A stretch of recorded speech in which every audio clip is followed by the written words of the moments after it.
Ya bisnis ya modal sekecil-kecilnya, untung sebesar-besarnya yang dipikirkan kan kayak gitu. Termasuk yang dipikirkan oleh klien atau IO kan Oke. gitu. Tapi untuk awal-awal 2014-15 itu mereka belum masuk Jogja ya kita masih bisa untuk penetrasi pasar gitu.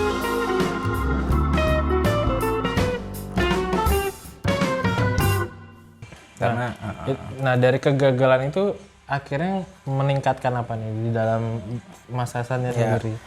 ya setelah menyadari itu kan ternyata perlu dibikin inovasi yang lebih dari sekedar itu kan. Kayak kalau Loketik dulu kan konsepnya kayak ini ya, apa, middleman atau makelar tiket tapi online gitu kan. Jadi kita bisa menjualkan melalui website gitu sehingga mudah. Nah, Tapi nggak calo kan? bukan calo karena kita B2B sama penyelenggaranya memang gitu. Resmi berarti. Resmi. Jadi calo resmi lah gitu. Calo legal.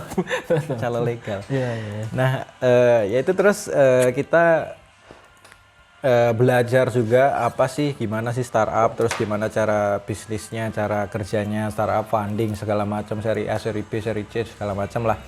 Terus kita coba mengembangkan konsep yang baru, itu event platform. Jadi satu platform yang bisa dioperasikan baik oleh event organizer maupun si calon pembeli tiket atau Kegagalan itu malah berujung funding berarti. ya. Terus kita nyari funding dan kegagalan itu terus kita bikin konsep yang baru untuk diinovasikan gitu kan, supaya bisa bersaing nih, apa nih yang jadi pembeda kita nih kayak gitu kan. Karena pada saat itu rata-rata memang masih B2B seperti itu, belum yang platform seperti Eventbrite.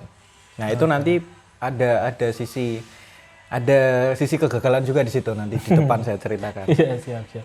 Kita bikin event platform. Jadi self service event organizer itu bisa self service, dia upload eventnya sendiri di situ, dia bisa set up eventnya, pasang event, pasang Tanpa poster, tanda tangan kontrak sama. tanpa tanda tangan kontrak, cuma ada term and condition yang harus dia centang segala macem. Dia pasang event situ, sharing fee-nya sudah ada tertera situ segala macem.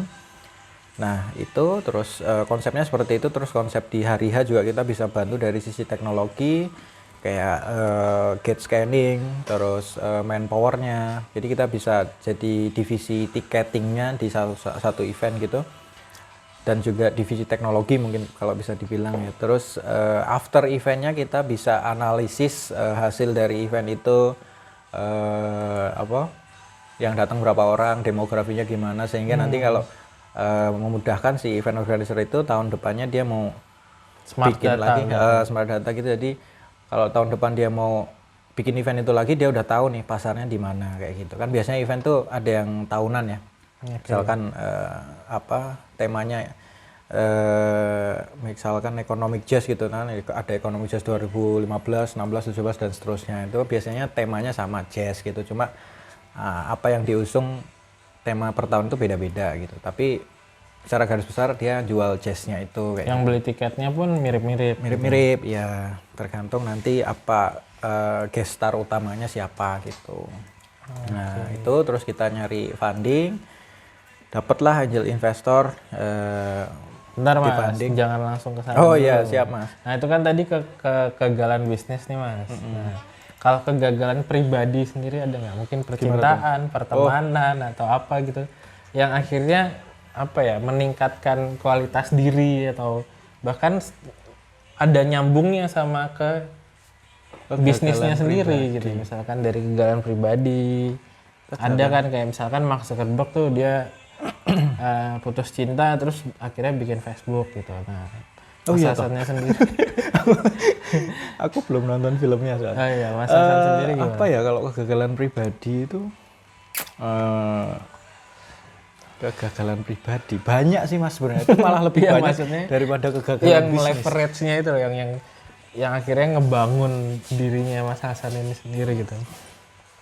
Kayak misalkan pas yang bintang tamunya podcast pertama itu ke Pak Arif itu, dia gagal nih mencoba untuk apply kerja di mana-mana, malah dikerjain HRD, akhirnya gagal.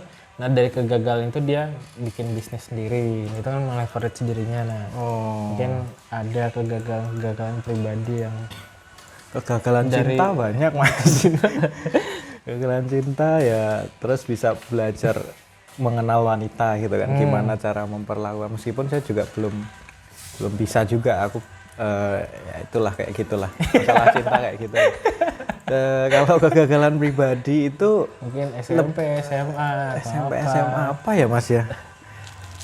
Oh nggak pernah gagal. Ya banyak sih Mas, saking banyaknya malah bingung saya. Yang teringat mungkin yang teringat. Yang teringat apa ya? Gagal untuk apa ya? Mbak aku dipancing Mas, apa Mas? Tentang apa gitu loh. Ya, Banyak soalnya. ya misalkan pertemanan, misalkan apa ya?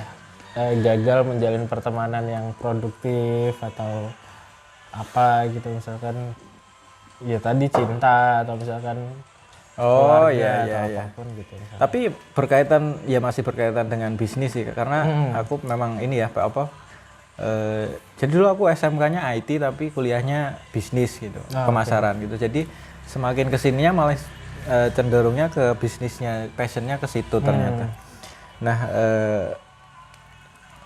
ini mungkin kegagalan yang meleverage dan berubah itu ini aku ingat banget dulu tuh kecil tuh aku pendiam. Pendiam banget. Jadi kan aku 3 bersaudara, dari 3 bersaudara itu, tapi yang adikku ini jaraknya lama, jadi 7 tahun kan jarak. Jadi waktu aku sama kakak aku tuh kan, masku tuh talkatif gitu kan. Bisa lah ngomong apapun bisa gitu. Tapi kalau aku pendiam gitu. Itu penilaian dari sekeliling gitu ya. Introvert tuh. Introvert ya, mungkin bisa dibilang introvert juga. Pemalu lah istilahnya, pemalu gitu kan. Pemalu, pendiam gitulah. Nah terus semakin ya mulai SMK mungkin ya, SMK tuh oh iya ya aku pendiam ya. Jadi kayak yang aku omongin tadi, kalau nggak ditabuh nggak bunyi. Oh iya. Kalau alat musik kan nggak orang kan oh nggak iya, tadi kita sempat Gimana, cerita-cerita. gimana? Jadi bedanya alat musik biasa sama alat musik mistik gamelan itu kan bisa sakti. Ya. sakti kan. Jadi kalau alat musik biasa ya nggak ditabuh ya nggak bunyi. Tapi kalau nggak gamelan itu nggak ditabuh pun dia bisa bunyi gitu. Karena saking saktinya. Nah, jadi dari situ akhirnya jadi bahan omongan. iya, jadi terus semakin sini aku terus berusaha menyadari itu kan. Oh iya, aku tuh malu gitu, jarang ngomong gitu. Sebenarnya kenapa sih gitu. Nah, terus akhirnya waktu kuliah itu pun yang menyebabkan aku kenapa aku memilih pemasaran atau apa ya, lebih ke ilmu ini ya, ilmu sosial. Karena kan kalau IT gitu-gitu ya mungkin akan berkutat di dunia itu aja gitu kan. Meskipun banyak yang terbukti juga enggak juga, tapi waktu itu pemikirannya kayak gitu. Ya udah aku ngambil yang lebih sosial. Jadi sebelum terlempar ke pemasaran itu malah milihnya komunikasi aku, karena itu kan, karena ini aku berarti harus kuliah komunikasi nih supaya berarti sadar ya waktu itu. Sadar aku pendiam. Jadi menyadari bahwa aku pendiam dan kurang bisa ngomong gitu, padahal aku pengen ngomong, apalagi terus mengenal. Jadi aku kan dulu kerja di IT juga sebelum kuliah itu, jadi kerja dulu baru kuliah dulu. Kuliahnya telat. Ternyata dunia IT dibisniskan itu. Nah ini aku udah ngelihat ya sedikit-sedikit ngelihat gitulah. Ini masa depan ini dunia IT ini, karena ini bakalan shifting banget. Pasti nantinya akan banyak menggunakan teknologi digital dan mungkin memang iya juga gitu ya kalau kita lihat trennya. Ya bukan visioner sih. Jadi lebih ke apa ya, menebak gitulah arahnya kemana sih ini. Karena kan dulu belum sempet ngerasain pager tuh, belum sempet tahu ya kan. Karena umur ya, maksudnya nggak nggunain pager gitu loh. Nah, tapi tahu orang pakai itu, tapi kita sebagai user kan belum. Gitu kan. Gen Z tuh nggak tahu kan, anak 90 pager ya, 96 itu nggak tahu pager dong. Pager tuh ya kayak gitulah. Nah, itu ngelihat, ngalami, tapi kita bukan sebagai user ya, cuma orang tua kita mungkin kayak gitu barangnya gitu. Terus telepon genggam pun kan kita juga belum sebagai user waktu itu kan. Telepon genggam yang ya paling nanya PR, pisang gitu-gitu yang diginiin itu kan. Nah itu kan kita mungkin orang-orang tua kita atau orang-orang dewasa lah yang pakai, tapi kita belum. Nah HP bata lah ya. HP bata yang SIM cardnya 1 kartu gitu loh. Nah itu kan, itu kita bukan sebagai user. Tapi ketika masuk ke kerja, saya kerja di Gama Tekno dulu, perusahaan IT miliknya UGM. Terus itu ya pengenalan dunia digital atau IT itu ya di situ lebih ke bisnisnya ya. Kalau oh ternyata ya kebutuhan email, kebutuhan server, internet segala macam sistem. Jadi dari sistem manual ke digital itu ternyata sudah mulai shifting tuh di situ. Jadi dulu sistem andalannya Gama Tekno kan sistem informasi akademik. Jadi pengelolaan kuliah gitu kan, pengelolaan kampus tapi melalui digital. Jadi ada e-library, ada zaman itu berarti udah go digital ya. go Walaupun digital. belum masif. Ya belum masif dan nah itu ternyata terus kan aku sering lihat juga waktu itu aku bukan tim bisnis tapi tim teknis lah.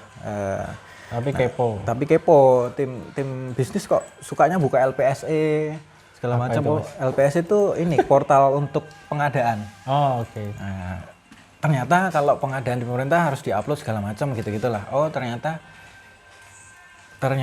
udah apa ya, ada transisi nih dari manual gitu ke digital. Akhirnya terus tertarik ke situ karena ini berarti kebutuhan nih, aku harus bisa ngomong nih, harus bisa apa ya, harus bisa bunyi tanpa ditabuh itu tadi. Nah, terus Ditabuh tuh dipukul ya. ditabuh itu dimainkan. Iya, iya. Ya, rada bahasa Jawa ra apa. Nah, terus udut sih ya Mas. Udut.